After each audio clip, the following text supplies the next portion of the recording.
afternoon. My name is Deacon Becky Lovatt, and I'm here today to tell you a little Christmas story. It's called The Golden Apple. Once, a long time ago from now, probably around Victorian times, there was a little boy. Sadly, his mum and dad had died and he had nowhere to go. He lived on the streets, sheltering where he could in cardboard boxes and in doorways. He had nothing or no one. One evening, on Christmas Eve, he heard the distant sound of church bells. He thought to himself, if I could just get a little closer, perhaps there would be some people walking past that might take pity on me and give me a few copper coins so that I might be able to buy something warm to drink. So off he went, and as he approached the sparkling cathedral, he saw the stone steps reaching up to the great big wooden doors and thought to himself, if I could just stay here, then perhaps someone would notice me. So he curled up on the stone steps, and people walked past deep in conversation, wrapped up in their warm coats and their gloves and their hats, and they didn't even stop to look at the boy. Eventually, the people stopped coming, and the big heavy doors began to close.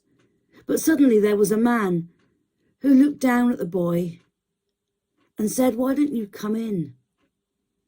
And as he did, one late bycomer came and said to the boy, here, I don't have much, but you can have this, a small apple. So the boy stuffed the apple gratefully deep into his pocket and scuttled to the back of the church. At least, he thought, it would be warm. The tree was amazing, standing tall up into the ceiling with sparkling lights. The music was like from heaven, the choir singing like angels, and the preacher spoke about hope and love and goodwill to all men. Everything was fine until the collection plate came round and the boy was struck with horror. Everyone put their money in and he had nothing to give. Suddenly, he thought about the apple that had been given to him, and he dug into his threadbare trousers and placed the apple on the collection plate. It raised some eyebrows, as you can imagine somebody offering an apple. But amazingly, as the apple was taken forward, magically it was turned to gold. And so the child offered a golden apple to the Christ child. Now you and I both know that apples don't normally turn to gold. It is just a story. But the principle is brilliant, because what this story is saying is that however little we think we have, we can give ourselves to others and to God this Christmas.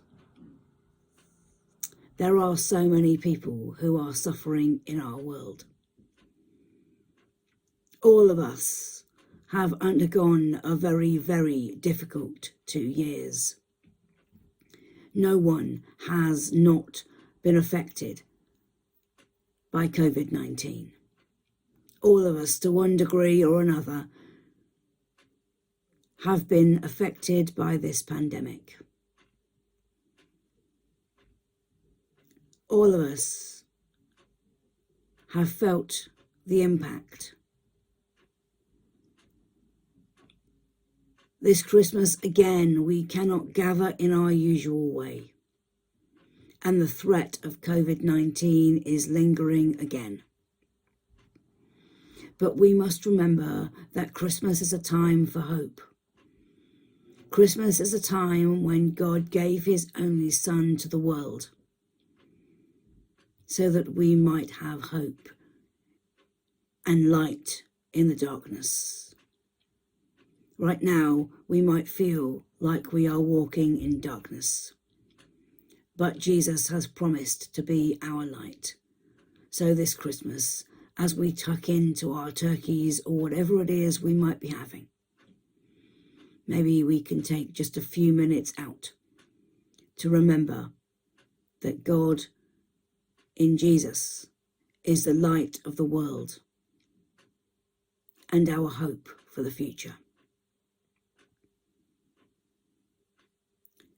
Thank you for listening.